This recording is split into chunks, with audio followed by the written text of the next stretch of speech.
Ok, pessoal, vamos começar então?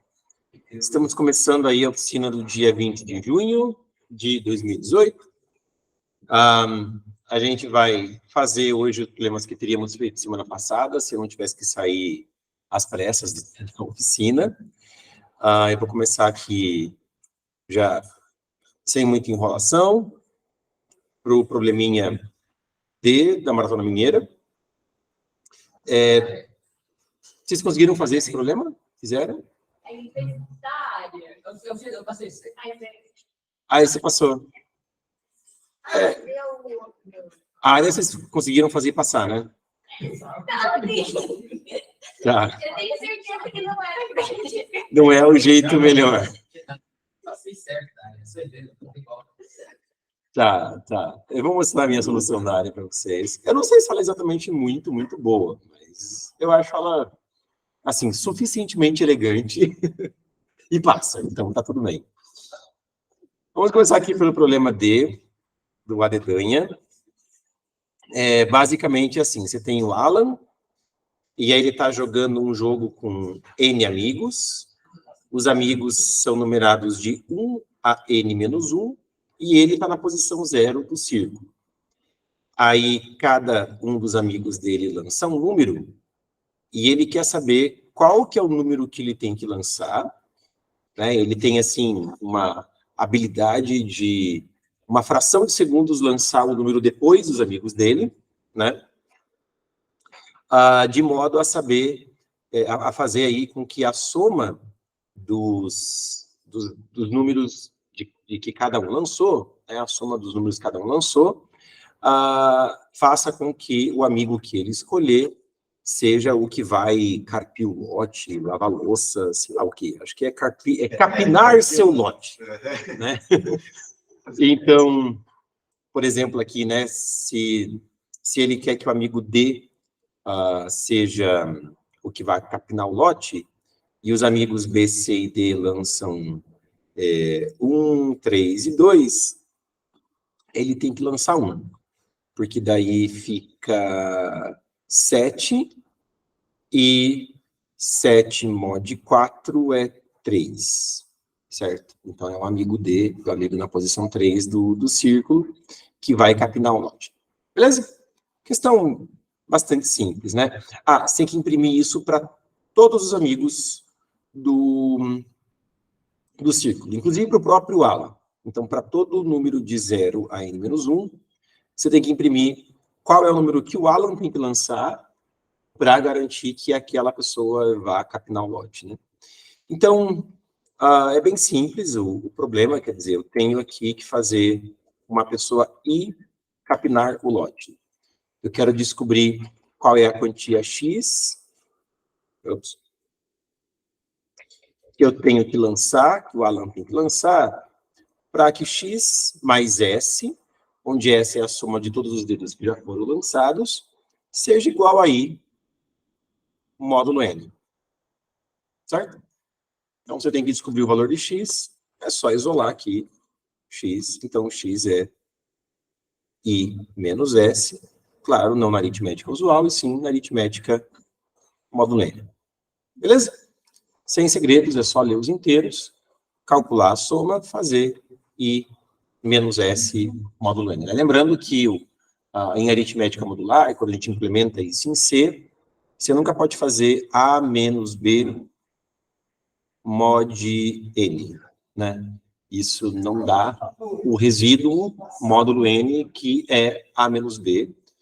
O resíduo tem que ser um número sempre entre 0 e N menos 1. Então, o macete aí de fazer subtração módulo N é A menos B módulo N, mais N módulo N. Aí, fechou. É a gambiarra para que A menos B seja, de fato, um número entre 0 e N menos 1. Beleza? Alguma dúvida, pergunta, comentário? Quando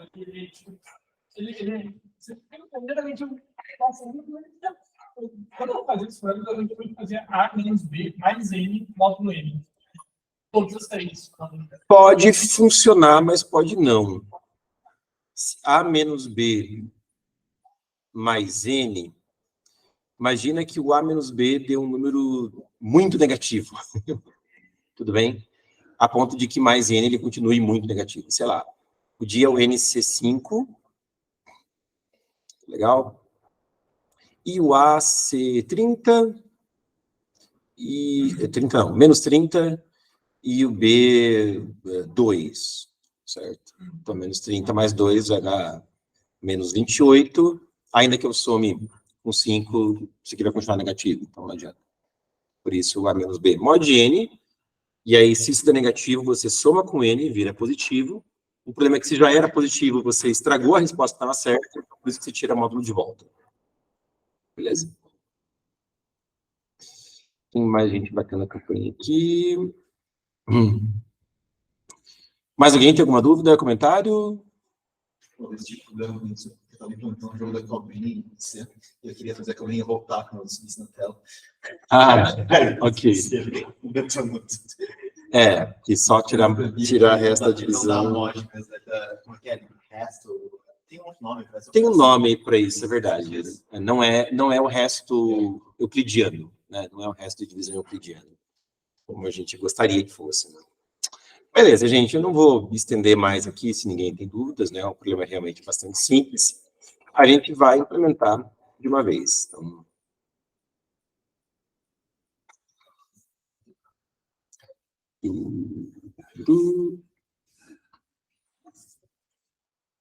acho que ainda carregando ali. Deixa eu ver esse cara. Ah, meu Deus, o que eu fiz? Opa. Vou ver esse cara para cá. Aqui. Esse é o Brute Forces. Barra.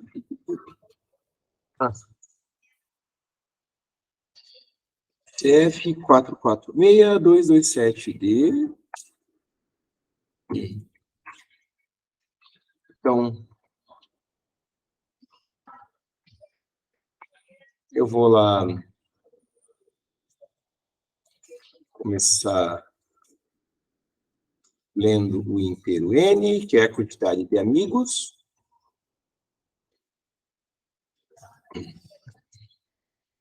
E para cada um dos amigos, nas posições de 1 a n menos 1, eu preciso ver quanto que cada amigo lançou. Eu vou ler aí uma variável, sei lá, vou chamar de D. E vou ler e vou descartar. Quer dizer, eu vou ler só para acumular na soma. Começa com 0.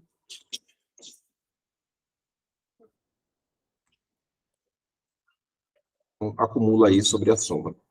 Nem preciso tirar módulo n, a soma, porque ali os valores são pequenos. Se não me engano, cada valor... Ele fala que, assim, cada... Tem uma coisa que eu esqueci de falar, né? É quanto cada um lança. Então, são números de 0 a 20. Você pode lançar até 20 dedos, usando os dedos das mãos e dos pés. Então, e são 10 na quinta crianças. Então, ainda que todas elas lancem 20, isso dá 2 vezes 10 na sexta, cabe no int sem problemas. Quer dizer, não vai dar um overflow, né? Nem preciso me preocupar em tirar módulo aqui da soma. Pode deixar a soma sendo a soma mesmo. Tá? E aí, uma vez que eu acumulei a soma, os n-1 inteiros, eu vou começar agora a processar as respostas desde 0 até n-1. Então, para cada i, eu tenho, né, que calcular o valor de i menos a soma, só que isso na aritmética módulo n. Então, para fazer isso, eu vou fazer i menos a soma mod n mais n mod n, que é a resposta que eu vou imprimir ali, né? Só que o problema é que, se eu fosse só imprimir o valor de x, se x for um valor maior do que 20, não tem como a criança lançar mais do que 20 dedos. Aí tem que imprimir menos 1. Então, se o valor de x é menor ou igual do que 20, imprimo x. Agora, se não, imprimo menos 1. Tudo bem? Beleza? Então, compilar, testar.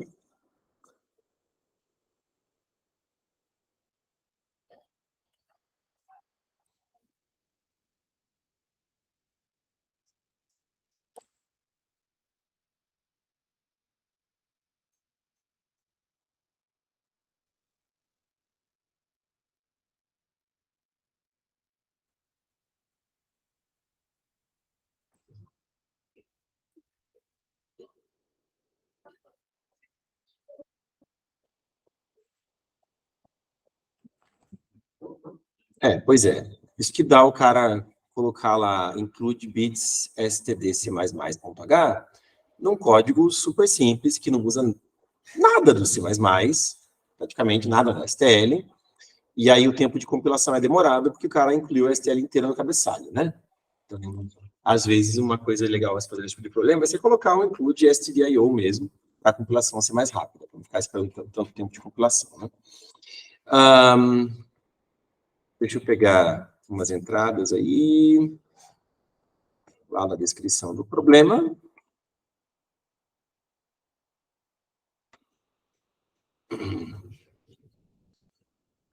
Quatro com 3, 2.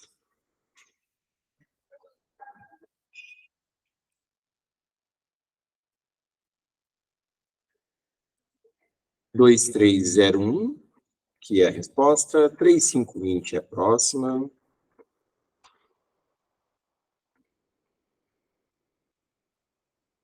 2, 0, 1, que é a resposta. E cansei de testar. Vou submeter. Estou suficientemente certo de que está tudo certo. Né?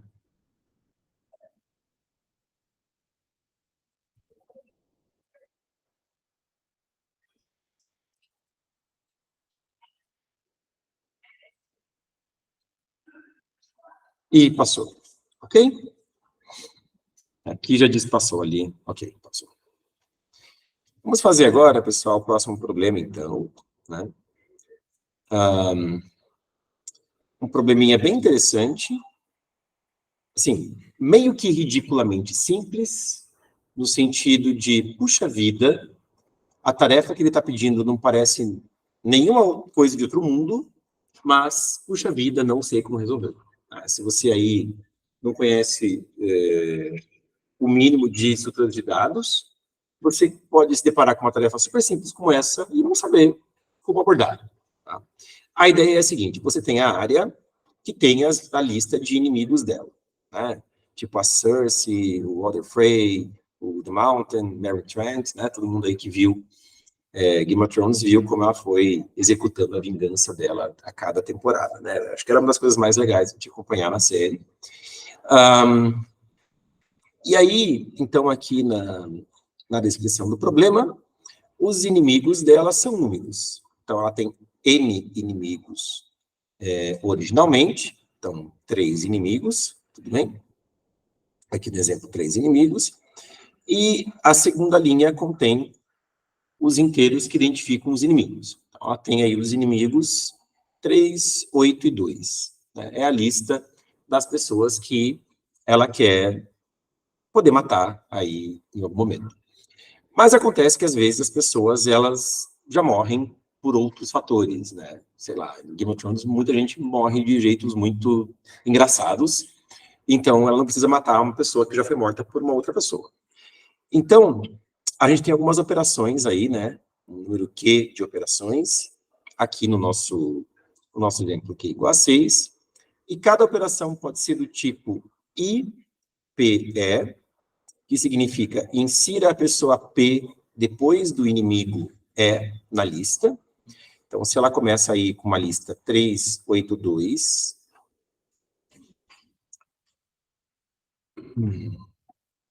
3, 8, 2.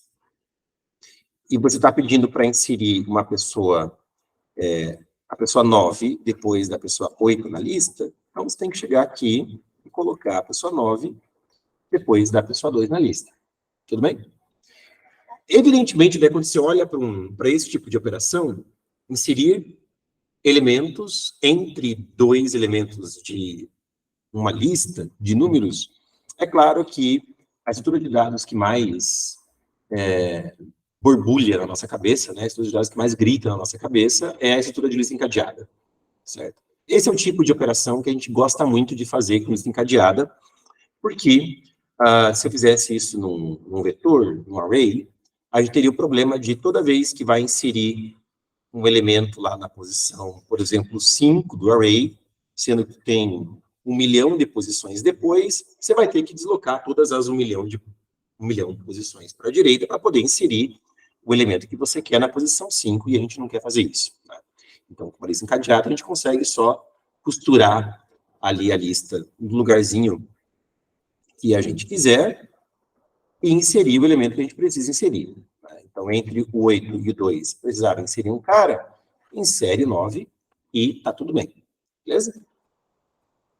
A outra operação que ela tem que executar acaba sendo um pouquinho chata para listas, que é a operação de determinar quantos inimigos você tem na lista entre dois números, entre duas pessoas A e B. Por exemplo, entre as pessoas 3 e 2, quantos inimigos você tem na lista? Se fosse num vetor, esse tipo de coisa a gente sabe resolver bem fácil, né? Você pode usar uma segtree, você pode usar uma bit, você pode fazer o que quiser.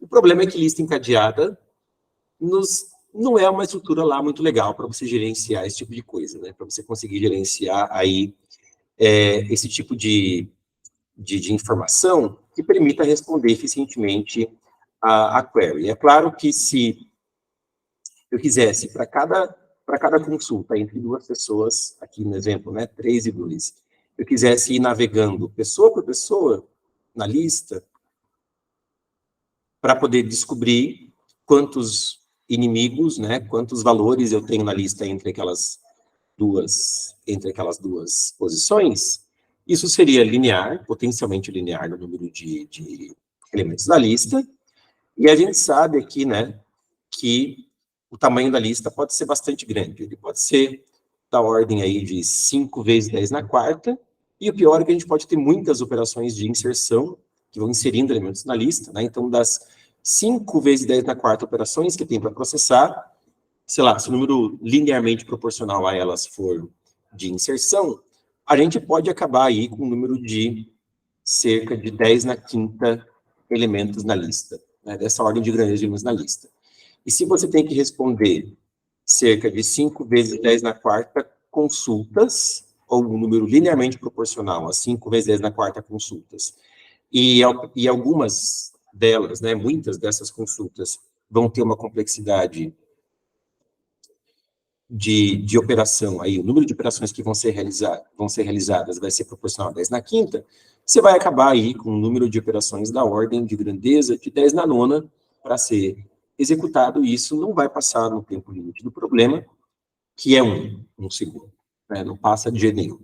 Então, a gente precisa de um jeito um pouco mais eficiente, né? A gente tem que sublinearizar a operação de consulta, que é a operação que está sendo cara aqui, né? A operação de saber quantos inimigos eu tenho entre duas posições da lista, e a gente precisa realizar essa operação em complexidade garantidamente sublinear. Sublinear pode ser log, né? Quando é log a gente fica muito feliz, porque log é muito, muito, muito bom, mas nem precisa ser log, né? Se a gente conseguisse aqui executar essa operação em complexidade raiz de n, então, para 5 vezes 10 na quarta operações, se o número linearmente proporcional a isso fosse de operações O de raiz de n, a gente teria aí algo em torno de 10 na 2,5, certo? O custo de cada operação, e isso ficaria um número aí da ordem de bom, menor do que 10⁷, que é tranquilo para passar em segundo. Tá bom? Beleza, e como que a gente, né, consegue uma complexidade raiz de n por operação, ou log de n por operação, mas aqui com raiz a gente já fica feliz. E a ideia é a gente utilizar uma técnica chamada square root decomposition.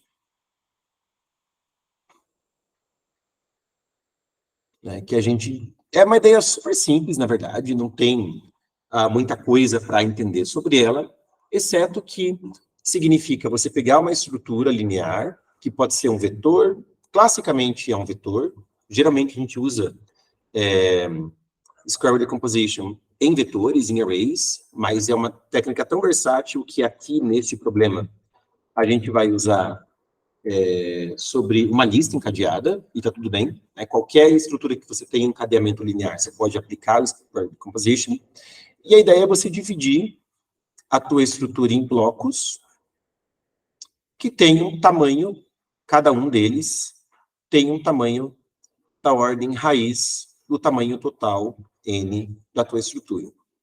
Então, se você divide aí a estrutura em blocos que tem tamanho raiz de n, você sabe que a quantidade de blocos também vai ser raiz de n, certo? Você vai ter raiz de n blocos com tamanho raiz de n. E aí, muitas operações podem ficar bem legais, né? Geralmente, operações sobre consultas, sobre o intervalo. Então, imagina que eu quero resolver o problema de RMQ. Olha que legal. Saber no intervalo quem é o menor daquele intervalo. Tudo bem? A gente geralmente resolve esse problema com SegTree ou com bit, né? A gente faz isso fazendo as operações, inclusive, muito mais eficiente do que raiz de n. A gente faz isso, geralmente, fazendo com que cada operação tenha complexidade odd log. Mas também dá para resolver RMQ com square root decomposition. Basta que cada bloco eu identifique qual que é a resposta do RMQ daquele bloco, quer dizer, qual é o menor valor daquele bloco, quem é o mínimo daquele bloco, o máximo daquele bloco, depende do que eu estou querendo no problema. E se eu quero saber entre duas posições aí do vetor, uma posição L e uma posição R. Ups. Se eu quero saber nesse intervalo aqui quem é o menor número, né, qual é a RMQ desse intervalo, o menor ou o maior número, eu posso caminhar por todos esses caras dentro do bloco onde está o L, caminhar por todos os blocos, por todos esses caras dentro do bloco onde está o R, eu sei quem é o menor cara aqui, eu sei quem é o menor cara aqui, e tudo isso, né, para fazer essa identificação dos mínimos dos blocos onde L e R estão, eu gastei aí O de raiz de n. E depois eu vou ter uma quantidade de blocos entre L e R, em que eu não vou investigar dentro do bloco, mas eu vou pegar a informação que já está gravada para cada um desses blocos, né? Para cada bloco eu tenho a informação de quem é o mínimo daquele bloco, e isso eu também faço em O de raiz de n, porque são O de raiz de n blocos, e eu consulto para cada um dos blocos a resposta. E depois eu pego o menor de todos os valores que eu consultei, certo? O legal de square root decomposition é que é uma estrutura bem versátil, né? Bem fácil de você dinamizar, então ela vai muito bem com problemas de estruturas dinâmicas, né? Em que você tenha que ficar modificando o vetor, atualizando grandes porções do vetor, ou mesmo ficar fazendo operações de range update, enfim, ela funciona muito bem nesse tipo de situação, e você não tem que guardar muita coisa sobre ela, você não tem que ter, tipo, muita coisa no seu caderninho sobre square root decomposition, porque cada problema aí vai pedir, na verdade, uma implementação particular, né, sobre square root decomposition. E é um truque legal, porque às vezes, sei lá, você pode pegar um problema na maratona em que o setter não pensou em permitir square root decomposition. Ele pensou lá uma solução envolvendo bit, uma solução envolvendo SegTree, mas uma solução mais complicada. Só que se ele deixou os limites do problema meio frouxos, né, se ele deixou ali os limites do problema ok para você trocar um fator log por um fator raiz, e você facilmente consegue pensar numa solução usando o square decomposition, mas não usando, sei lá, uma segtree com lazy propagation, alguma coisa mais avançada, que ali acaba você não conseguindo deduzir na hora, sei lá, você já tem um coringa que você pode tentar para o problema, né? Então, vale a pena dominar essa técnica, tá? Bom, aqui no nosso problema, a gente vai fazer uma decomposição raiz quadrada, né? Uma square root decomposition, sobre uma lista encadeada.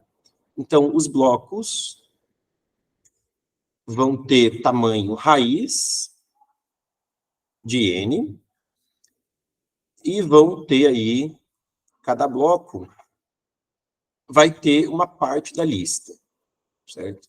Tem vários jeitos de implementar isso, né? Os detalhes de implementação meio que vai do gosto do freguês, e vai também de acordo aí com a sua experiência de codar e do quão bom programador você é. Eu vou apresentar o jeito que eu codei esse problema, que eu acho que é o mais, sei lá, o mais elegantinho, né? Eu vou manter essa lista como uma lista mesmo. Para isso eu vou usar a lista do C++, é o que eu mais gostei de fazer. Mas se você quiser, você pode implementar a lista num vetor. Você pode implementar uma lista encadeada num vetor. Coloca os valores no vetor lá, por exemplo. E você tem um vetor auxiliar que aponta para cada posição do vetor original, aponta quem é o next daquela posição, tudo bem? Então, você usa o vetor auxiliar para saber de qual posição, sei lá, aqui tem o valor 5, e aqui está dizendo que o next na posição 0, e o next da posição 0 é 2. Então, você sabe que o next na posição 0 é 2. Então, você tem que vir para cá. Você usa aí o vetor auxiliar para fazer a indexação, né, dos termos da lista. Pode ter o vetor next, pode ter o vetor previous também, para você poder fazer o encadeamento, né, e implementar a lista em vetores. Isso é perfeitamente possível. Eu não quero fazer assim. Eu prefiro usar a lista do C++, que daí já tem as operações de inserção e remoção implementadas, né? Não tem que reinventar a roda. O que a gente jamais vai fazer é implementar esses apontamentos com ponteiros mesmo, com ponteiros do C. Então, ninguém vai querer ficar fazendo malloc na maratona, né? Tem a máxima aí da maratona que é não seja maloqueiro. Então, nada de ficar fazendo malloc para fazer lista encadeada, por mais simples que seja a estrutura, né? Não faça isso. Ninguém quer tomar ali uma falha de segmentação por causa de ponteirinha apontando para onde não devia, então deixa para lá. Então eu vou implementar com uma lista mesmo, e cada nó da lista, em cada nó eu vou gravar o valor X do nó, e junto eu vou gravar o número do bloco onde está aquele nó. Porque é uma coisa interessante. Entrei lá numa posição, por exemplo, eu quero saber o número de pessoas que tem na lista entre a posição A e a posição B. Só que essa posição A e essa posição B, elas podem ser posições arbitrárias aí, né? Não necessariamente a primeira ou a última posição do seu bloco. E eu tenho que saber, dada uma posição A, em qual bloco que ela está. E dada uma posição B, em qual bloco que ela está também. Então, é uma informação interessante de eu poder recuperar para cada elemento, né? É claro que a pessoa A e a pessoa B, eu também não sei necessariamente onde essas pessoas estão gravadas na lista. E para isso eu vou fazer um map. Vou mapear aí int, que são as pessoas, para iterador de lista. E aí, tendo uma pessoa, eu já consigo o iterador, e já consigo acessar lá na lista onde está aquela pessoa. Dali já tem um bloco também, porque todas os nós da lista estou gravando o bloco. E para cada bloco, eu vou gravar qual que é o seu begin. Eu chamei de begin assim. E qual que é o seu end.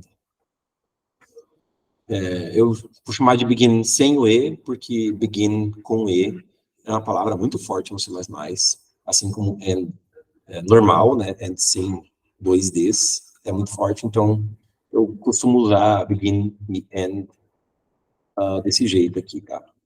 Eu vou ter o início e o fim da lista, da lista não, início e fim de cada bloco, e basicamente é como eu implementei, tá? Então, eu vou implementar aqui com o map, para eu recuperar para cada pessoa onde é que ela está na lista. Cada nó da lista guarda o valor e o bloco, e para cada bloco eu tenho begin e end. E é só isso, tá? Lembrando que toda vez que você vai inserir uma pessoa, tipo, eu vou inserir uma pessoa aqui nesse bloco. Então, eu preciso agora, nesse bloco, o último nó da lista tem que passar para o próximo bloco, certo?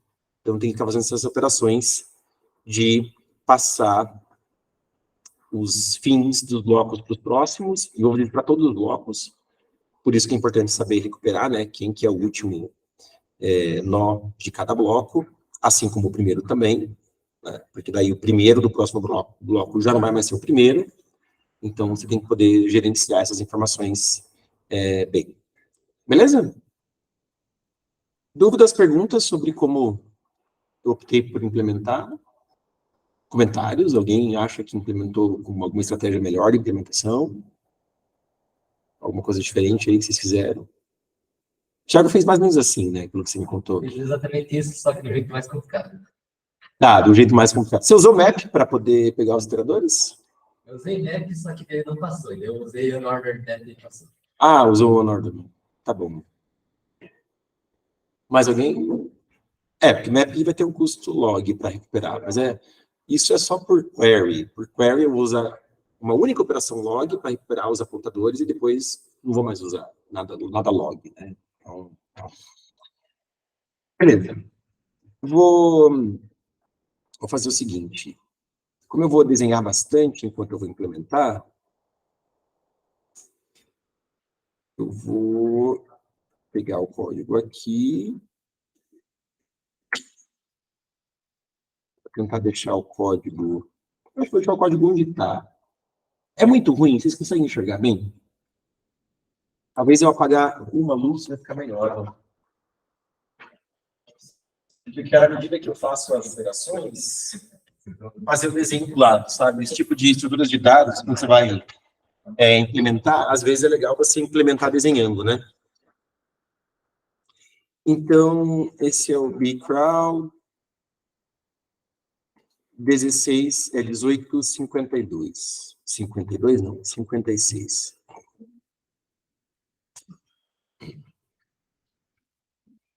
É legível? Ok.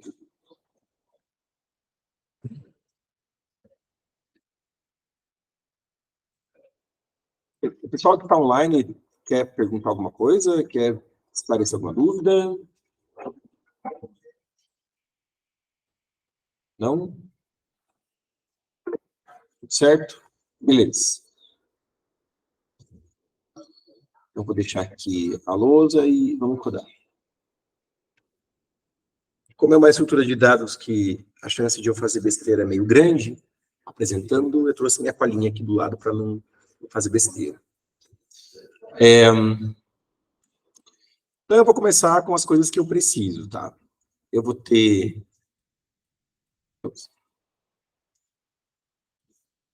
Dentro de cada nó, eu vou gravar um pair de int, né? Então, a minha lista vai ser uma lista de pair de int, e esse tipo eu vou chamar de LII. Então, eu vou ter lá uma lista de pair de int com int, que eu vou chamar de L.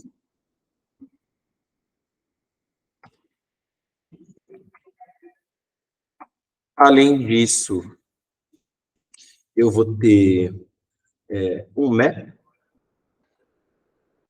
que vai mapear pessoas para iterador dessa lista. Então, eu vou definir um tipo, que é um LII, dois pontos, iterator, dois pontos, né? Se bem que, vou fazer isso aqui também, não sei se LII desse jeito funciona, talvez não, não sei. Isso aqui funciona. E vou chamar de LIIT. Tá, o iterador para a lista de pair de int com int é L e IT. Então, map de int para L e IT, para iterador da lista, e esse map vai se chamar PT, né, o ponteiro para o nó da lista, onde está aquela pessoa. Tá? Beleza, eu preciso ter aí, para cada bloco, o seu tamanho. Então, os tamanhos dos blocos eu vou guardar no array mesmo. Né? Os blocos vão ser numerados, de 0, 1, 2, etc. Então, o size do bloco I é o tamanho do bloco I. Tudo bem? Melhor deixar em inglês, né? E eu vou ter também uma constante R. Podia até declarar ela como const int, mas depois eu falo sobre isso. É uma constante que é o tamanho máximo de cada bloco, que vai ser raiz de n quando eu ler n. Né? Então,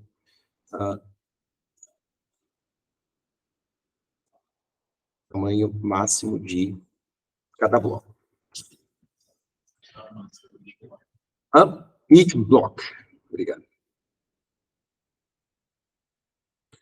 Depois, eu vou ter aí os apontadores para o começo e para o fim de cada bloco. Como eu estou numerando os blocos de 0, 1, 2 em diante, eu vou, então, ter um array dos apontadores para os begin dos blocos e um array para os apontadores dos fins dos blocos. Tudo bem? Então, sobre as minhas escolhas aí de implementação, alguma dúvida? Não? Ok. Começa pela função main, e depois a gente vê o que tem que implementar aí das operações para manipular essas estruturas, tá? A gente tem o número n, que é o número de pessoas inicialmente na lista da área. Né? Uma vez que eu li n, eu posso calcular o r, que seria raiz de n. E esse tipo de coisa que a gente recomenda que você não faça. Né? Não faça o R ser em função do N da entrada. Assim, você pode fazer, e talvez até deva fazer localmente, quando você vai testar o problema, para garantir que as operações sobre os blocos estão funcionando. E você vai geralmente fazer os seus testes para testes pequenos, né? Para casos de testes pequenos, e você quer ver, quer explorar situações em que você quebra em vários blocos, porque sabe que quebrando em vários blocos é onde poderia dar problema, né? Onde poderiam aparecer os casos que as suas funções não estão tratando nas operações que você está implementando. Mas na hora de submeter o código, a gente recomenda você setar esse valor de R para uma constante fixa, pensando no pior caso. Que para os casos pequenos vai acontecer de você ter um bloco só. E tudo bem. Mas pensa sempre em citar isso como constante e não como um valor que depende da entrada. Tá? Isso torna a tua implementação de Square Root Composition mais eficiente. Aqui no caso, o max, eu não declarei, inclusive. Mas, bom, você vai ter no máximo 10 na quinta caras na entrada, né? Então, seria 10 na 2,5, botar 10 ao cubo, raiz, né? O max é o raiz, né? Quer dizer, no número máximo de blocos que eu posso ter, 10 ao cubo é mais que suficiente. E aqui, eu deveria colocar um valor, o valor de raiz de 10 na quinta, raiz de 10 na quinta,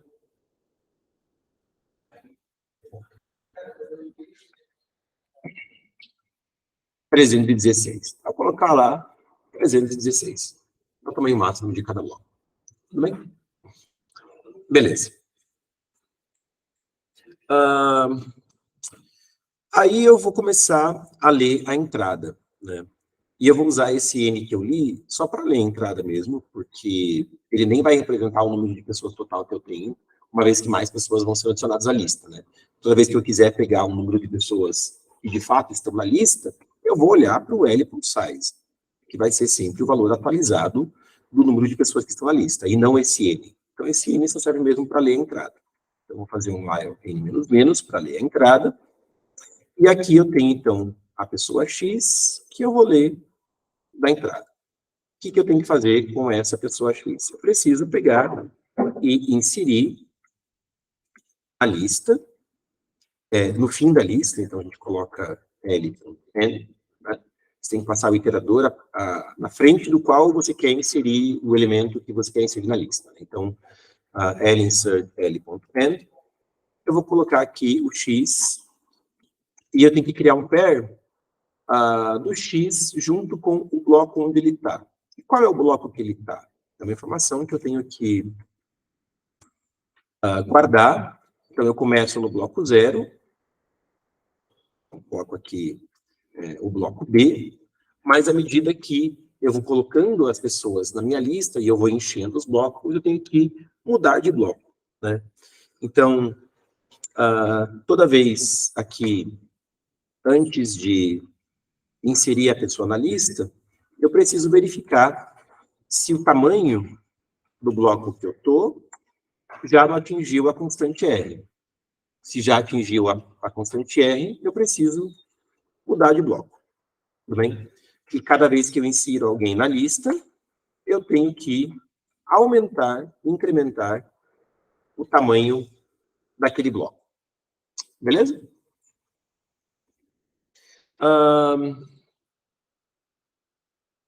Ok. Vou voltar aqui para o código, deixar a lousa ali do lado. Outra coisa que eu preciso gerenciar são os begins e os ends de cada bloco, né? Então, na hora que eu insiro alguém na lista, esse alguém já se torna o fim daquele bloco, né? E isso, a informação vai sendo atualizada. Então, eu posso pegar aqui e o end do bloco B já vai receber aquilo que a função insert retornar, né? Ela retorna o iterador para o nó da lista onde foi inserido o elemento que você pediu para inserir. Então, isso já vai ser o end daquele bloco. Eu preciso também ter para cada pessoa o iterador do nó da lista onde está aquela pessoa, né? Então, eu também vou pegar aqui pt de x, recebe o iterador que é a função insert retornar. Tudo bem?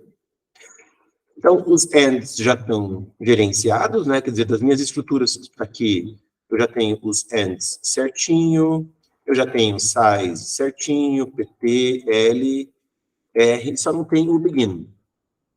Então, como é que eu vou fazer isso? Eu vou, toda vez que eu olhar, depois de tudo isso, né? Depois de incrementar o size do bloco, e esse size tiver igual a 1, quer dizer que eu inseri um elemento no bloco pela primeira vez, então eu vou fazer o begin aquele bloco é igual ao end daquele bloco. Beleza? Uma coisa importante aqui para a gente olhar é que eu estou incrementando os tamanhos dos blocos, então os tamanhos dos blocos têm que ser inicializados, né? Então, antes lá do while, eu vou dar uma inset mesmo, inset size of size. Tá? E acho que é isso, acho que assim a gente faz a leitura e já constrói a estrutura que a gente precisa. Alguma dúvida, pergunta, comentário? Alguém viu uma besteira que eu tenha feito?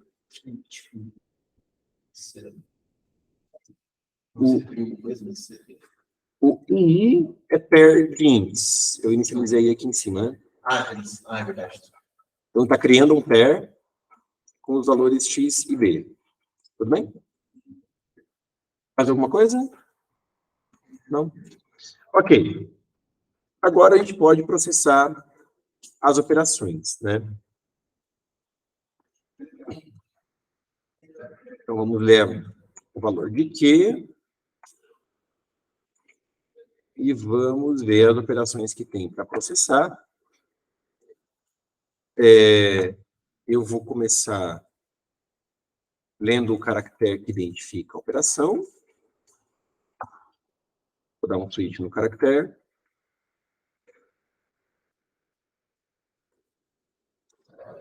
E o caractere pode ser um I, pode ser um R, e pode ser um Q. De acordo com a descrição do problema, I é inserir a pessoa P depois do inimigo E, R é só remover o inimigo E, e Q é determinar quantos inimigos tem entre as pessoas A e B. Tá? E todos os valores são válidos, né? A pessoa P sempre está na lista, a pessoa E nunca está na lista, aqui a pessoa E está na lista, as pessoas A e B estão na lista, certo? Então, vamos lá. E a gente só tem que inserir, né? Não vai fazer mais nada. Então, preciso saber aí quem são as pessoas. Aqui eu não vou chamar de P e E. No código, vou preferir chamar de X e Y. Então, eu tenho que ler X, ler Y, e eu vou inserir uma operação chamada de INS, né, de insert. Então, insira a pessoa Y depois da pessoa X. Break. Ok. Em R, eu tenho que remover, operação de remove, né? Então, eu leio só X. E aí, eu vou chamar uma função para remover a pessoa X. E em Q, eu também preciso ler X e Y para poder printar a resposta da função query X com Y. Basicamente, agora a gente tem que implementar as funções, né? Função de inserir X depois de Y, função de remover X e função de responder à consulta no intervalo aberto XY. Beleza? Dúvidas, perguntas, comentários sobre a função main? Não? Uma pegadinha do problema aqui, tá?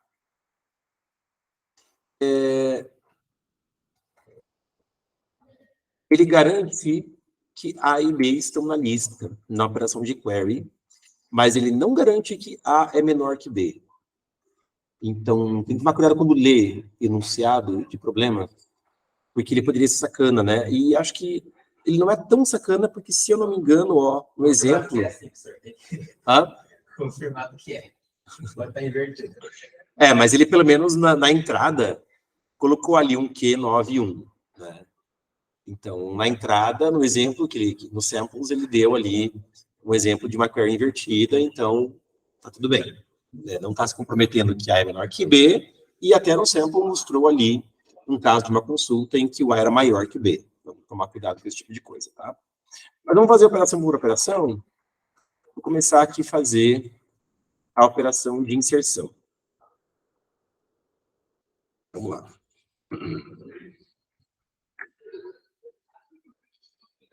Então, a operação de inserção é para inserir a pessoa Y depois da pessoa X na lista, né?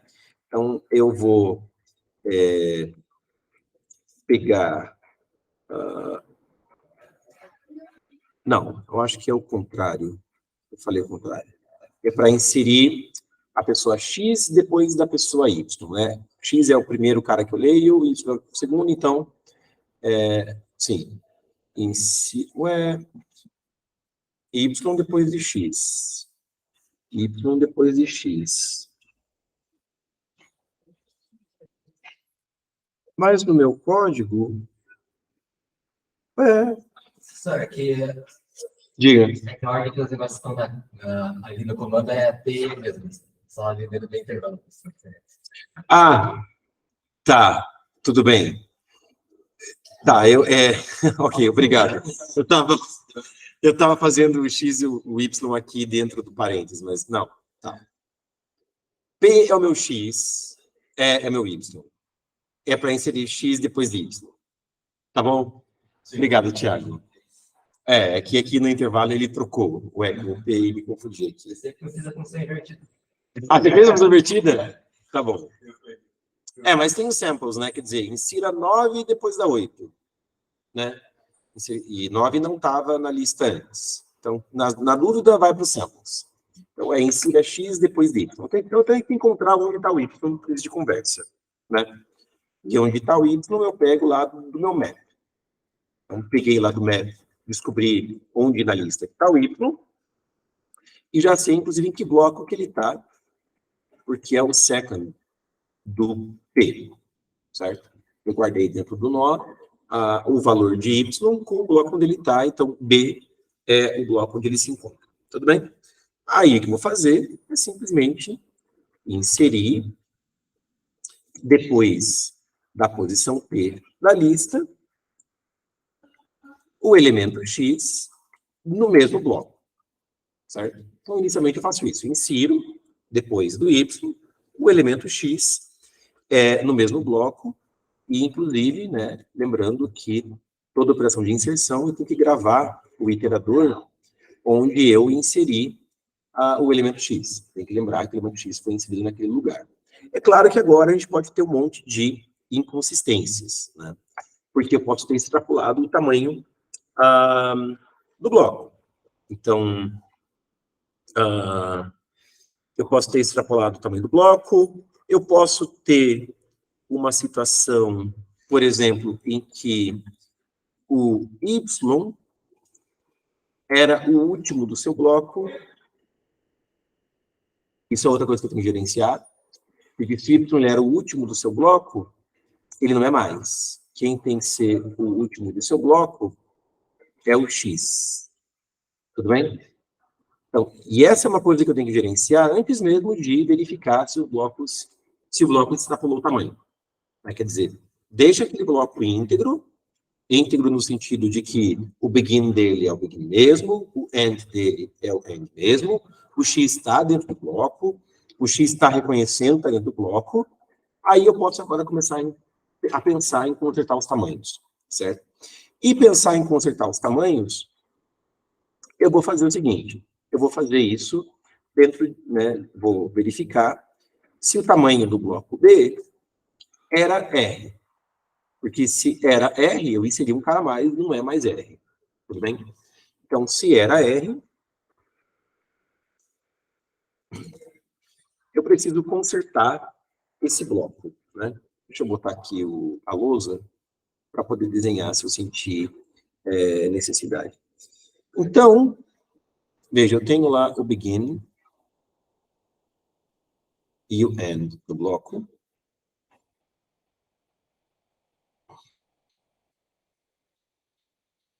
Daquele bloco. E tenho, né, o begin do próximo bloco.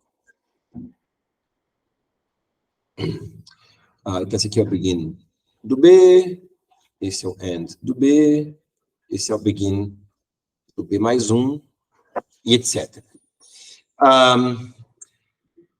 Eu preciso pegar o end.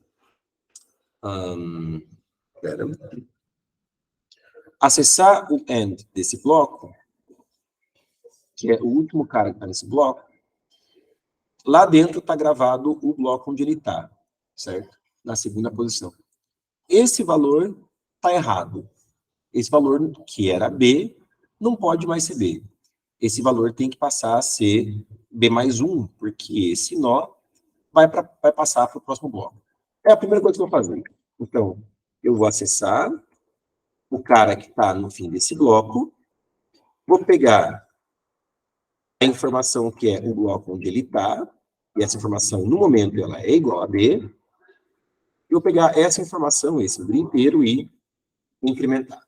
Esse bloco não está mais no bloco B, ele está no bloco B mais 1. Bom, no momento, o que eu fiz foi apenas atualizar o valor. Então, aqui, o cara que está no fim desse bloco está dizendo, ó, não estou mais no bloco B, eu estou no bloco B mais 1. Mas ainda as informações aqui, né, do end do bloco B e do begin do bloco B mais 1 estão erradas, né, e eu preciso atualizar. Então, eu vou fazer o seguinte, o begin do bloco B mais 1 vai receber o end do bloco B. Eu posso jogar fora o apontador para o begin do bloco B mais 1, porque esse cara não vai mais ser o begin do bloco B mais 1. Né? Então, ele simplesmente, esse apontador, não preciso mais que ninguém aponte para esse cara, o que eu tenho que fazer é apontar o begin do B mais 1 para cá, para o end, e é por isso que eu faço primeiro, eu conserto o begin do B mais 1 e depois o end do B. Consertei o begin do B mais 1, agora eu vou fazer o end do B menos menos. Isso aqui é um decremento de iterador. Né? Faz o iterador, dá uma posiçãozinha para trás na estrutura. Tudo bem. Agora o end do bloco B, apontando para o cara anterior na lista e tá certo. Beleza? Só que isso foi para consertar o bloco B. Mas assim eu estraguei o bloco mais 1. Porque agora no bloco mais 1 eu tenho... Ou, não sei se estraguei, né? Mas eu poderia ter estourado o tamanho do bloco mais 1. Então, ao invés de fazer isso dentro de um if, eu vou fazer isso dentro de um while. E aqui no final, B++. Beleza? Então, enquanto eu estiver em blocos de tamanho R, eu sei que eu estourei o tamanho daquele bloco, conserto aquele bloco, vai para o próximo e acabou. No bloco onde eu parar, eu preciso incrementar a informação do tamanho do bloco. E claro, né, eu posso, nessa brincadeira toda, ter criado um bloco novo. Né? E se eu criei um bloco novo, a única informação que vai estar certa desse bloco novo vai ser o begin. Porque sempre, quando eu consertava um bloco, eu consertava também o begin do próximo, mas nunca o end do próximo, certo? Então, se eu terminar num bloco que agora tem tamanho 1, eu já sei que o begin desse bloco está certo, mas eu preciso também setar o end daquele bloco. Beleza? Então, são aquelas operações, né, de estruturas de dados que a gente vai fazendo com cuidado para ver se todos os apontadores estão apontando para o lugar certo, para ver se as variáveis estão com os valores que elas precisam ter, e também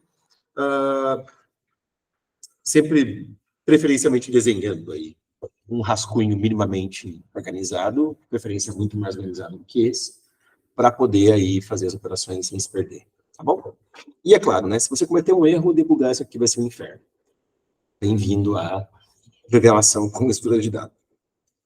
Beleza? Ok. Tiveram que debugar isso quando implementaram?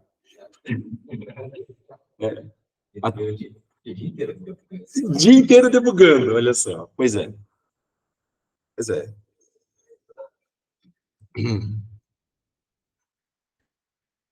Vamos remover agora um elemento X.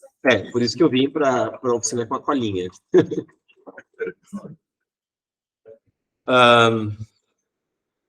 Eu vou começar aqui, então. Se eu quero remover um elemento X, eu tenho que descobrir qual que é o lugar onde X está na lista. Está na posição P, e o bloco onde ele está.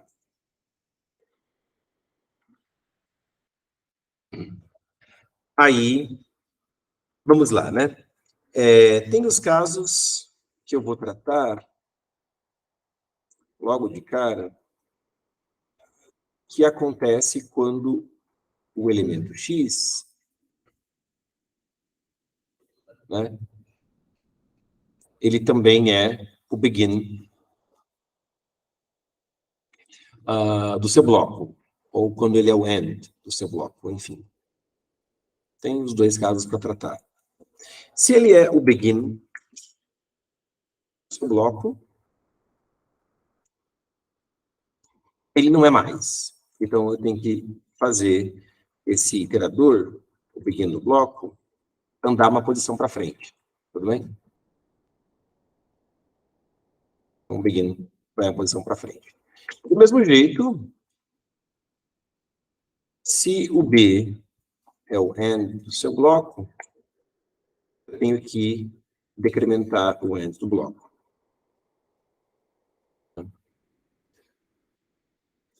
Então, se é o end do bloco, não é mais. Tem que dar um AND menos menos. E agora, então, o único ponteiro aí, o único apontador que está indicando o bloco que vai ser removido, o nó que vai ser removido, é o apontador P. E eu já não tenho mais o perigo de ele ser o begin ou o end do bloco onde ele está, porque não é. Agora, o que eu vou fazer, então, é simplesmente remover, erase, o nó P da lista. Só fazer desse jeito. E posso, inclusive, remover do map, né? Porque esse cara não vai mais ser usado para nada lá no map.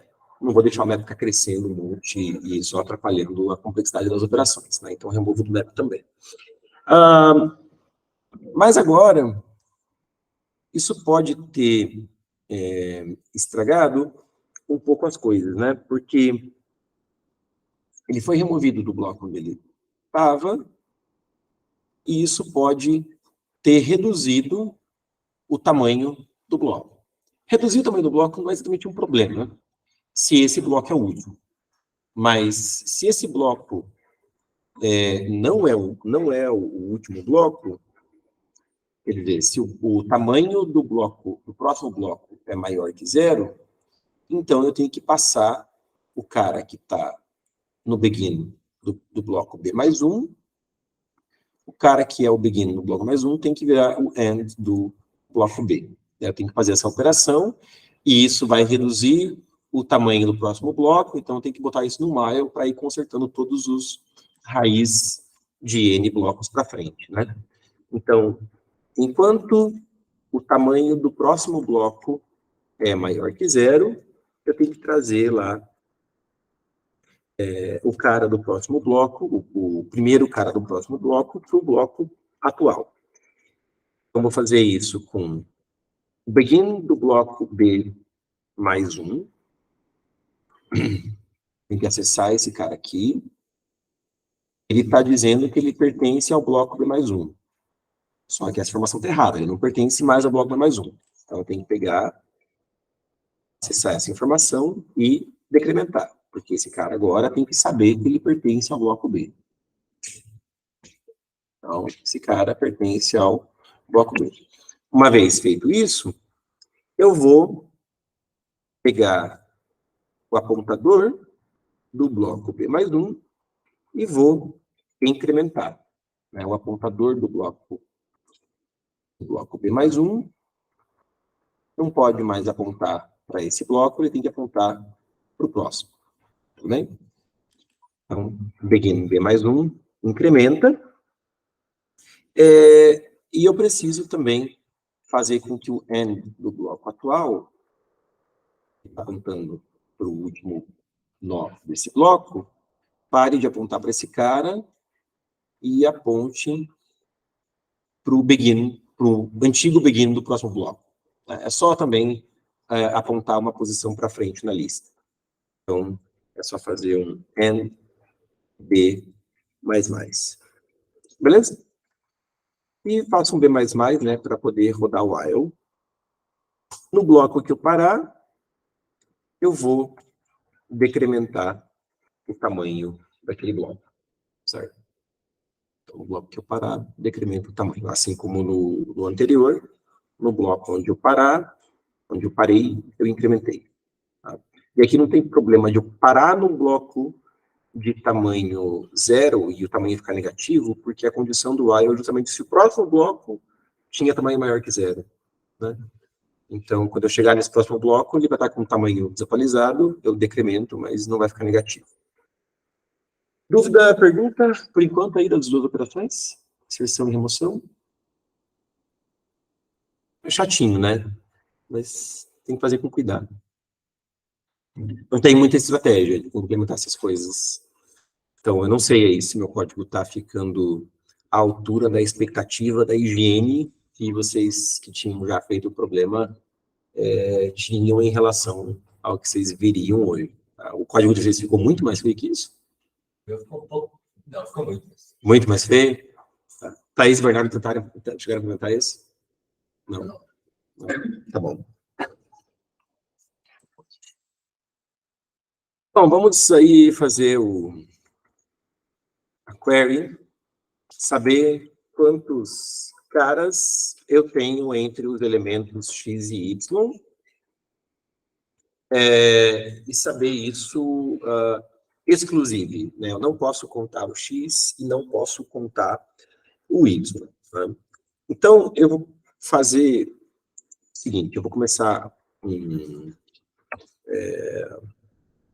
um ponteiro P, gastei uma impressão, não, tá certo. Vou começar um ponteiro P em onde x está.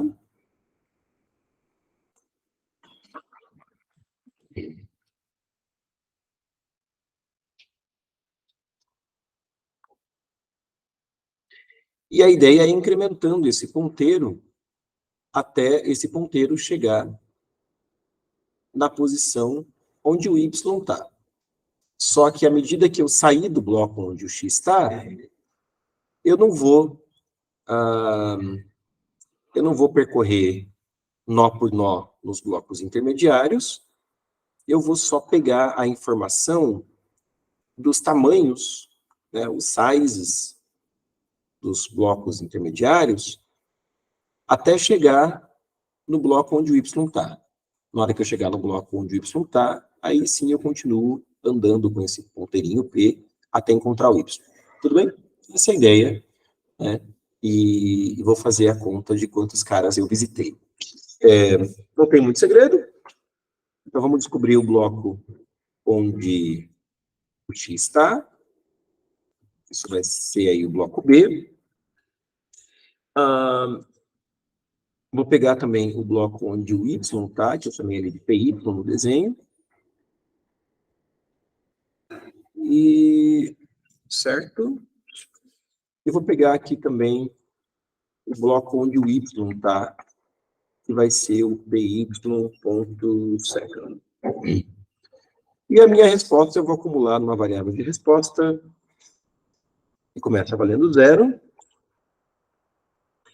Só que, né, tenho que tomar cuidado, porque se o bloco onde o y está é menor que o bloco B, quer dizer que está para trás do bloco B, é porque a entrada está invertida, então eu vou desinverter a entrada, chamando a própria função query yx. Né? Então, já não tenho mais o problema do bloco onde o y está para trás do bloco onde o x está. Eu sei que ou o y está no mesmo bloco que o x, ou está em algum bloco para frente. Tudo bem? Mas eu vejo que só com os ponteiros entre x e y, eu não consigo saber se o y está para frente do x, ou se o x está para frente do y, se eles estão no mesmo bloco. Né? Porque em lista encadeada a gente não consegue ver aí se as posições, qual que está mais para frente, qual que está mais para trás. A gente vai ter que percorrer mesmo, né? Vai ter que pegar o ponteirinho P e andar procurando o y, e se a gente não encontrar y andando com o ponteirinho P dentro do bloco de x, e a gente sabe que eles estão no mesmo bloco, porque essa informação a gente tem aqui nessas variáveis b e by, né? Se eles estão no mesmo bloco, e a gente andando para frente com o ponteirinho do x, não encontrar o y, então a gente sabe que quem, na verdade, está para trás é o y, e tem que fazer a query começando em y e x. Né? Mas é uma coisa que a gente não tem, no momento, condições de saber. Então, beleza, eu vou aqui começar um laço. Enquanto eu não encontro o fim do bloco B, o bloco onde o x está, vou chamar de bloco B, bloco PY, né? Bloco onde o x está. E também, enquanto o ponteirinho P não é o ponteiro do y, né, enquanto eu não cheguei no y, eu vou andando para frente e vou incrementar a minha resposta. Né? Ando para frente com P++, e incremento a resposta com resposta mais. Se terminando esse processo, quer dizer, já percorri todo mundo dentro do bloco B. Estou aqui esperando para saber se eu pulo para o próximo bloco ou não. Se nesse processo eu tiver que o B é igual ao BY, né? Então eu sei que o Y está no mesmo bloco que o B. o mesmo bloco que o X, né, que é o bloco B. Se P não for igual a PY, eu preciso aportar tudo que eu fiz sobre essa query e chamar agora a função query com os parâmetros trocados. Se não, o que eu vou retornar, bom, veja, né? Quer dizer, andei no bloco onde o X estava e encontrei o Y. O número de passos que eu dei é o número de caras entre X e Y, excluindo X, incluindo Y. Então, eu tenho que excluir Y. Então, é resposta menos 1. Beleza? Ok. Se eu chegar vivo onde está piscando o cursor, é porque o Y está num bloco diferente do X e para frente. Então, tá tudo bem, posso seguir em frente, né? Eu tenho que agora ir pulando os blocos intermediários. E eu vou fazer o seguinte, como é que eu pulo os blocos intermediários? Bom, eu sei os números dos blocos. Esse aqui, por exemplo, podia ser o bloco 1. Esse aqui podia ser o bloco 15. Então, a quantidade de blocos no meio do caminho vai ser 13, certo? São 2 blocos, então, tenho 13 blocos no meio do caminho. Então, eu já posso acumular aí essa quantidade vezes o size de cada bloco. O size de cada bloco eu tenho certeza que é exatamente igual a R, porque esses blocos do meio não são o último bloco, então o tamanho deles é exatamente igual a R. Então, o que eu tenho que fazer aqui é acumular sobre a resposta BY menos B menos 1, né, onde a conta é BY menos B menos 1, é a quantidade de blocos no meio do caminho, vezes R. Então, assim, eu já peguei todos os sizes de todos os blocos no meio do caminho. Agora eu vou entrar no bloco do Y e procurar pelo Y. Beleza? Então, vou entrar lá no bloco do Y. Fazer um forzinho. P recebe o begin do bloco Y. Enquanto eu não encontro o Y, incremento P, incremento o iterador P, e cada passinho que eu der, incrementa a resposta. No final, o que eu tenho que retornar? Né? Veja, eu já tenho aqui na resposta a quantidade de passos que eu dei para chegar no último cara do bloco B. Isso já não está contando o X. Já tenho contado todos os caras no meio do caminho. Está tudo certo. Aqui eu entrei, eu comecei a procurar pelo Y no beginning do bloco do Y. A quantidade de passinhos que eu dei foi até chegar no Y. Então, eu estou contando o Y. Só que eu não estou contando o primeiro cara, né? Então, a resposta está com o valor certo. Tudo bem? Então, é return resposta. Beleza?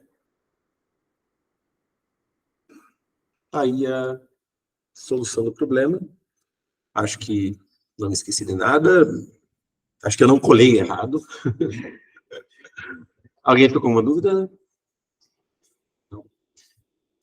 Legal essa sacada aqui, né? Que permite dar uma boa otimizada aí, né? Saber os tamanhos, já saber as respostas dos blocos intermediários e só fazer uma conta. Isso dá uma ajuda aí também.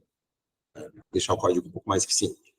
Acho que não faz muita diferença também com complexidade, porque ele assim tem que dar tempo raiz de n dentro dos blocos, né? Dos blocos das pontas. Então eu vou estar trocando aí um 2 raiz de n por um raiz de n. É uma constante multiplicativa aí que está sendo reduzida na notação assintótica. Não sei se faz muita diferença, mas enfim.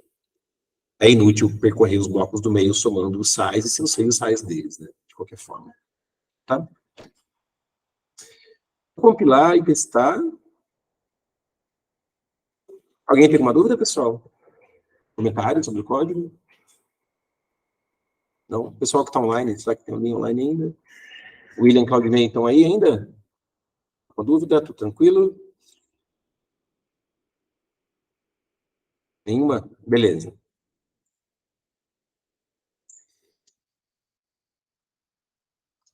Esse tipo de problema na prova eu não digo por causa do assunto, eu digo problemas em que exigem uma implementação mais cuidadosa, quer dizer, implementação mais trabalhosa. Você pode botar bug no código. Se botar bug, você vai perder um tempão debugando. Tá? Então, é uma coisa que, infelizmente, o time tem que aprender a gerenciar esse tipo de problema. Claro, tem aqueles problemas em que o desafio é resolver o problema no papel. Uma vez que você resolver no papel, o código não vai sair tão grande, e o time vai lá e vai implementar, e não vai demorar muito para passar. O problema são esses problemas que às vezes resolver no papel é até tranquilo, mas implementar é chato, e aí debugar é pior ainda. Enfim, o time tem que ter uma estratégia eficiente para poder gerenciar esse tipo de problema, né? Uma estratégia que o pessoal recomenda muito é, nesse tipo de problema, você jamais programar sozinho. Então, se é um problema que exige mais de código, antes de implementar, explica bem o que você quer fazer para um colega e faz programação em pares. Você tem que codar com alguém te assistindo, tá? Isso funciona bem, eu já vi funcionando bem, mas aí vocês também precisam conhecer muito bem o estilo de codar um do outro, para que você aprenda a assistir o outro codando e saber identificar os erros que ele está cometendo. Então, mas é algo que tem que ser praticado, tá?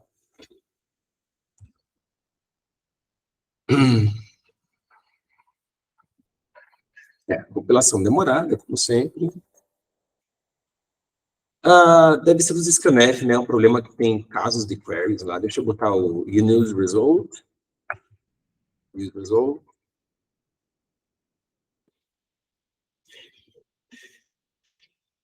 Né? Muito bem, não deu nada. O cara fica querendo usar o bits std c++, aí dá nisso. Vou pegar ali o caso de teste do enunciado. Não, volta. 1, 2, 1. 1, 2, 0. Olha só, deu ruim. Puxa vida. Alguma coisa eu fiz de errado. Que legal, hein? A colinha tem que ir do meu lado. Não, ela tá muito errada. Não, porque essa colinha é o código que passou. Né? Não sabemos. Então, a gente tem que olhar aqui o código, vamos voltar para o código e tentar ver o que eu fiz de besteira.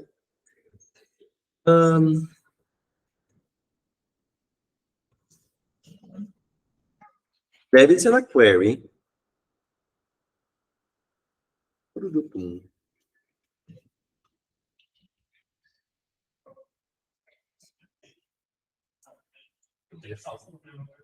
Podia tentar consultar para as melhores e deixa.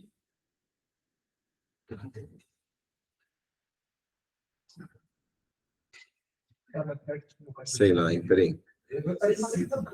Engraçado que no exemplo dá para dar uma dica para gente. Ó, inseri 9 depois de 8, query 32, removi 8. Ficou 392. Inseri 1 depois do 2. E aí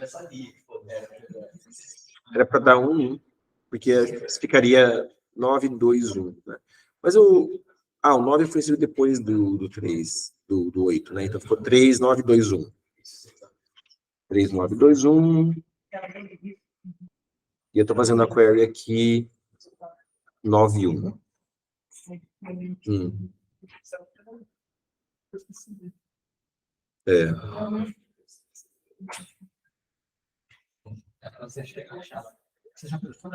Só se alguma informação que eu devia ter atualizado, eu não atualizei. Ai. No exemplo aqui está tudo no mesmo bloco, né? Porque eu deixei o R igual a 316, então está tudo no mesmo bloco. E aí ele vai, provavelmente, como é 9.1, ele vai cair nesse caso, né? De mandar fazer query de volta. O bloco vai ser o mesmo. Começa o ponteirinho no X, vai incrementando.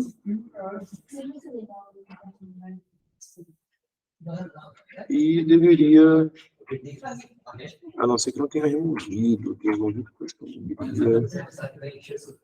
L raise P. Deixa eu pegar a cola e projetar aqui. Aí vocês me ajudam. Vamos ver.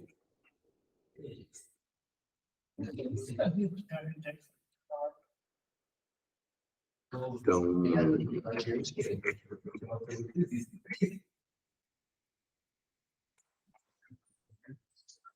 olha, logo de cara, na função insert tem um P++.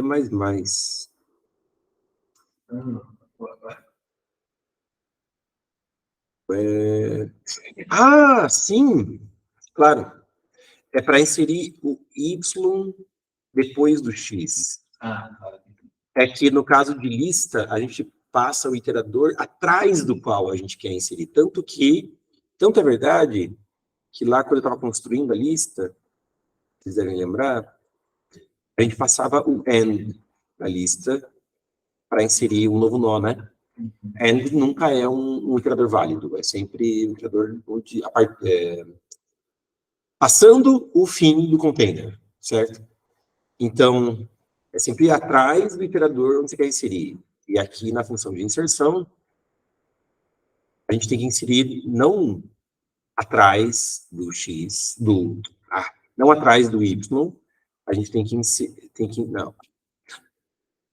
não depois, não atrás do Y, a gente tem que inserir depois do Y, né?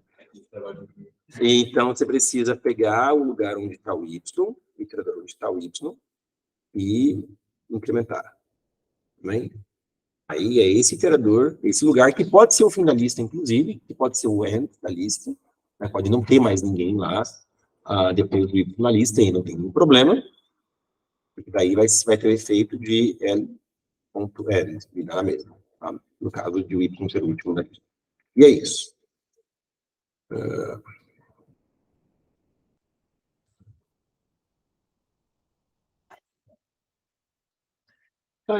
Bits std C++. 1, 2, 1, beleza. Vamos submeter.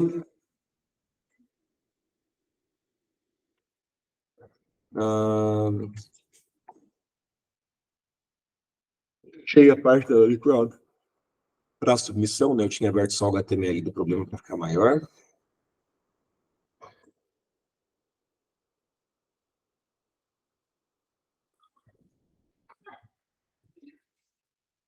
Mais 17. Enviar. Selecione todas as imagens com semáforos. Aqui tem um semáforo? Tem um semáforo. Imagine isso na maratona, né? Não. Você vai ficar muito bravo, né? Não, mas no modo Contest to be Crowd não tem isso. Runtime error. Runtime error. Ai. Para dar runtime error.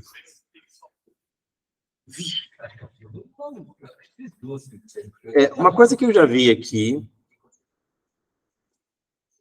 O tamanho do bloco eu fiz menor, mas isso não faria diferença. Runtime error deve ser problema de ponteirinho que não devia. Ai, meu Deus.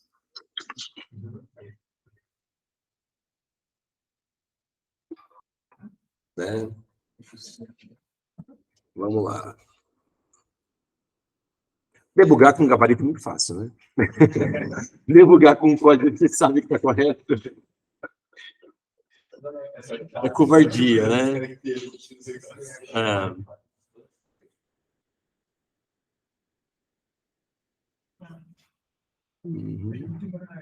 Aqui está idêntico. Idêntico. Vim remover.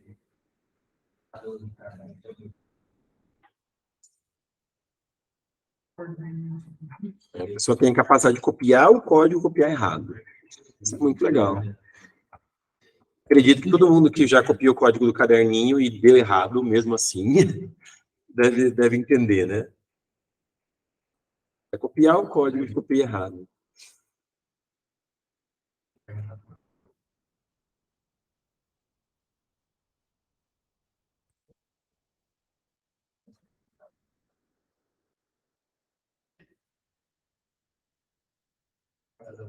Aqui está um pouco diferente, mas dá na mesma, né?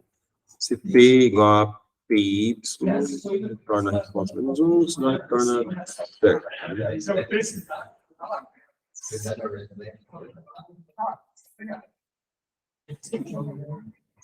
Pois é. Onde estaria o motivo do runtime? Em 7.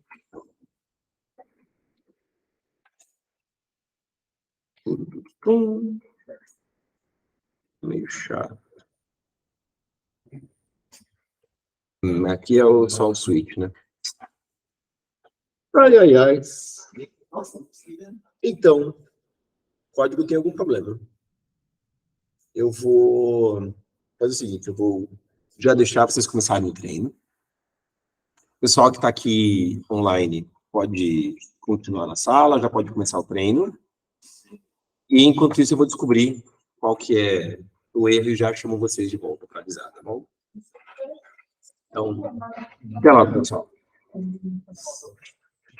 O treino, de novo, vários estudos dirigidos, dessa vez 3 estudos dirigidos, com probleminhas que vocês podem praticar e treinar, tá? A ideia é se aprofundar nesses tópicos, que são tópicos bem importantes aí, e tentem se aprofundar o máximo possível em cada um dos tópicos, tá bom?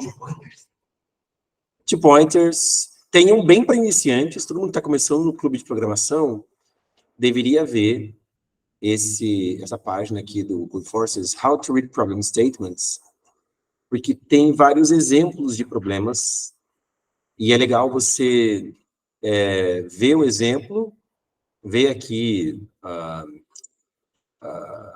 ler o enunciado, na verdade, e aí tentar implementar a solução, ou tentar fazer alguma coisa, tá? E claro, você pode depois ver o gabarito, né? Ver a solução que tem ali no Code Forces, mas tenta implementar você, tá bom? Então é bem interessante esse estudo dirigido aqui. E eu vou voltar para o meu código e tentar descobrir o que eu fiz de errado. E depois eu edito o vídeo lá para ir para o YouTube, né? E já deixo direto a parte onde está a resposta.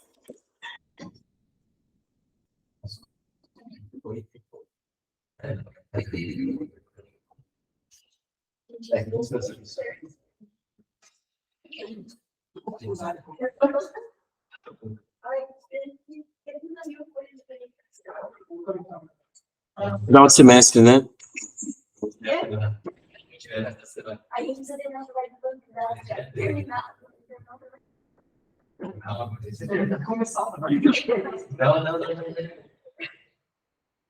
Isso aí é a segunda prioridade. Então vai dar pronto. Isso vai. Agora que eu acho que não tem previsão. Você já colocou na lista que eu pago? Não, tá lá na lista. A lista tá lá, mas é que tem o meu prova. Não, vou te mostrar aqui, ó. A minha lista é completa. Aqui, ó. Mas tem que ter 4 horas. Aqui, ó. Aqui, ó. A lista é. Lista é. Lista é bem lista. A conta vai ser de novo.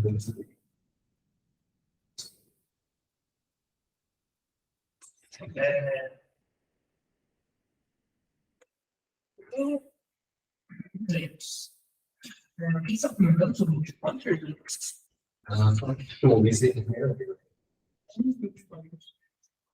Só do mesmo nível. Não, no mês, só que o professor falou isso. Foi a primeira vez, tipo, E daí, um number. Olha, eu fiz assim, tipo, mano, eu não entendi nada disso.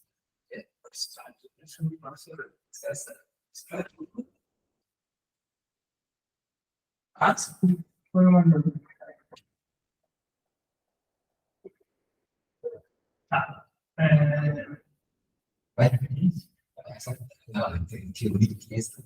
E o botão grande do meio da cara. Será? Mas. Não. Em inglês, né? Não, mas não tem nada mesmo. Ah, não, clica nesse. Se você arrastar para clicar aqui 2 vezes. É, sério. Não pode. Botão direito. Precisaram. Uma vez que eu direito. Ah, não, mas ele tá precisando. Deixa eu ver. Obrigada.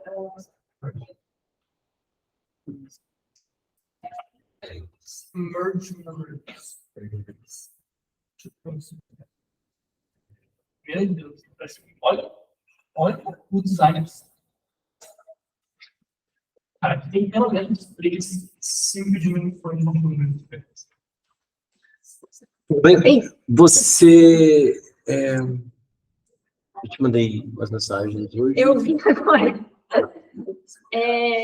Eu falei com elas hoje, a gente vai ficar na casa do professor visitante, lá na Unicamp. Conseguiram. Vai na sexta, daí a gente vai dividir um quarto lá. A gente não marcou ainda, mas eu tava discutindo com os meninos, daí a gente manda e-mail, daí para resolver as coisas aqui no site. Mas daí a gente vai na sexta e vai dormir lá no dia. Tá quanto diária lá, se não pagar? Eu acho que deu 350, dá 350. Tá, beleza. A resposta digital você vai receber só. Então, eles mandaram um e-mail pra gente, que teve uma das meninas que eles falaram que provavelmente não vai sair de sexta, mas eles disseram assim, que já tá, provavelmente vai dar tudo certo, só que o dinheiro só vai cair depois, mas é só confia, mas eles falaram assim que é quase certeza que vai dar boa. Vocês vão receber quanto de cada um? 250 cada um. 250? É.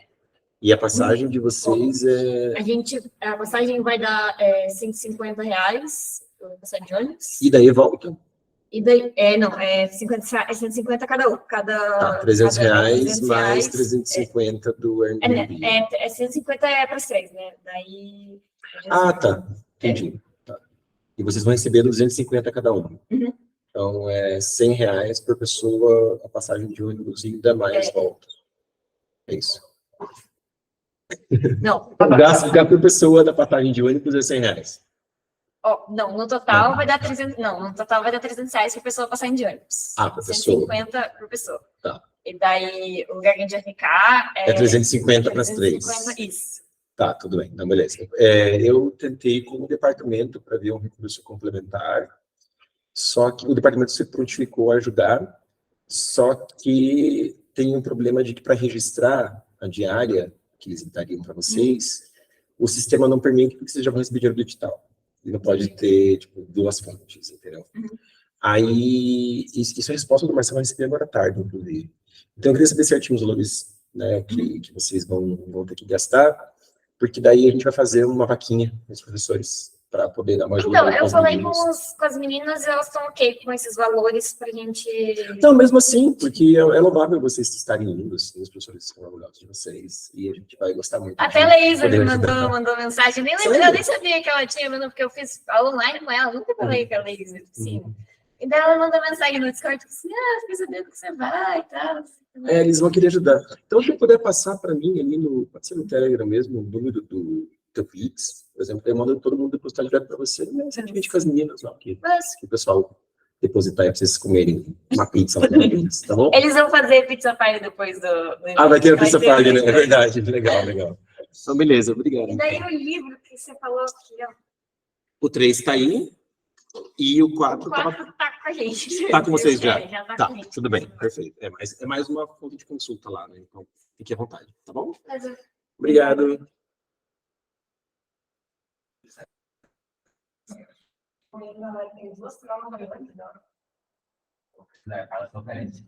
Boa sorte. Conheço a gente que digitar, entendeu? Você tem que fazer o trabalho de... Você viu minha lista? Você viu minha lista? Você viu minha lista? Pode jogar nesse tempo. Eu posso sim, eu tenho direito. Espera. Tá bem. Sim, é.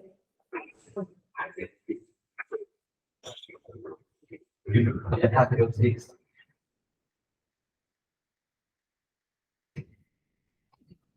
É qualquer coisa eu tenho isso.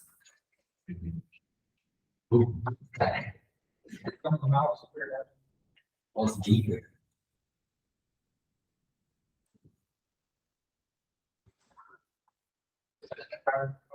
Eu sei que tá. Porque ele identificou.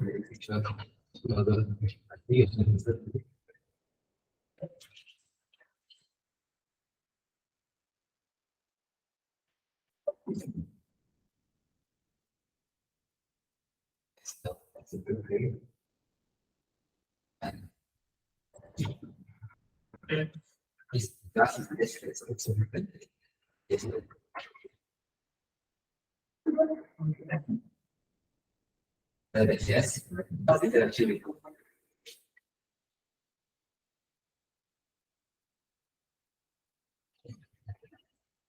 Tá.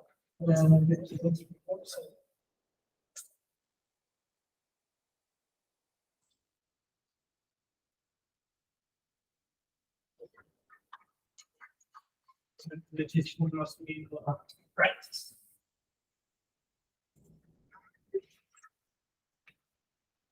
Você tem 1, 2, 3, teoria. Practice. Olha, Vai passar, as pessoas passaram. são cursos. Surgeries. Pô, eu sou problema deles. Só não. Eu vou ligar para o atividade. Antes de dirigir também.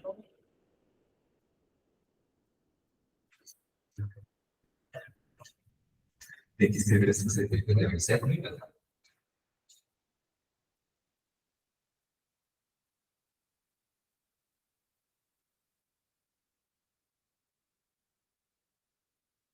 Don't comment, don't go.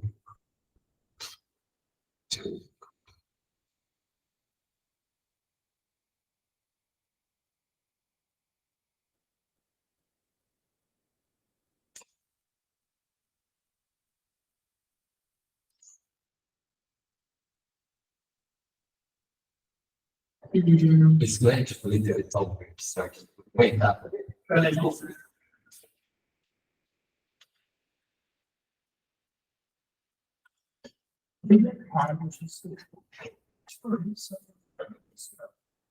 Understand.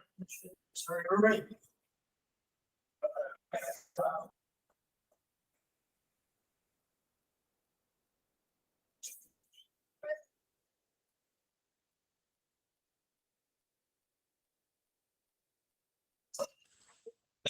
Eu não sabe. Eu não sei como é que é o negócio do restart, mas tem um existe, um segundo para lançamento. Exatamente, é esses scalers.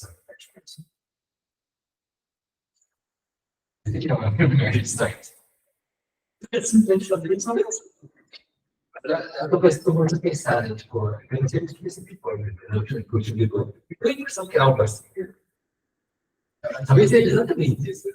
Eu estou provavelmente de perceber mais sobre a aplicação. Quer contar então? Como que você... Não sei, porque ele está te pedindo. Não faz assim. Ele também tem que fazer tempo linear. Não Tem o nosso, então. tem Bem, tempo linear, né? não, ele não. Vamos lá, página. Uma delas que dá para usar. Colocar essa aí, essa aí, normal, e essa aqui, não pega assim, vamos dar assim.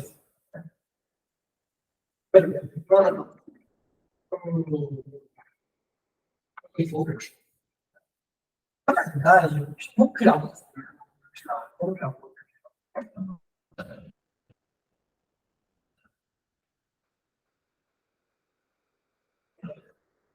CD Groups. CD Group.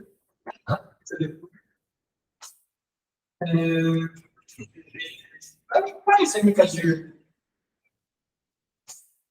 dispositivos? Ou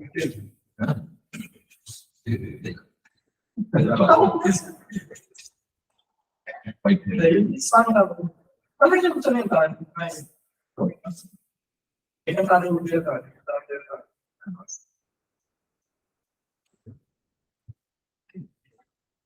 Olha lá,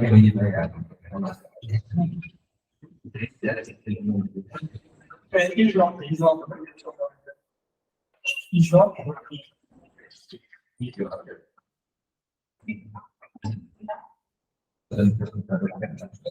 Você sabe, senhor?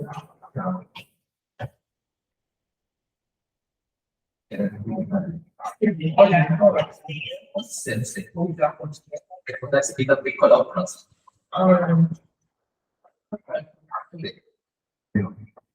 Procurando erro ainda. Para mim, os códigos agora estão... Eu faço tratamento de bife, eu quero. Hã? Faço um tratamento de bife. Daí compara o texto. Nossa, dá um disso mesmo. O problema é que tem a questão das linhas, né? Que não tá totalmente. É verdade.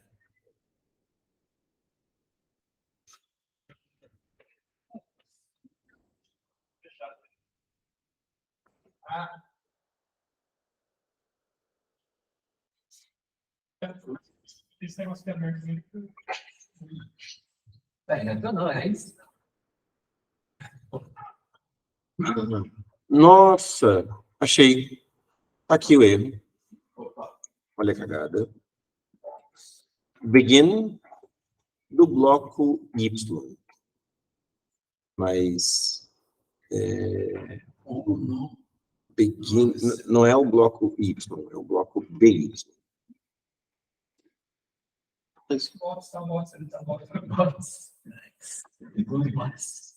Então, agora, submetendo.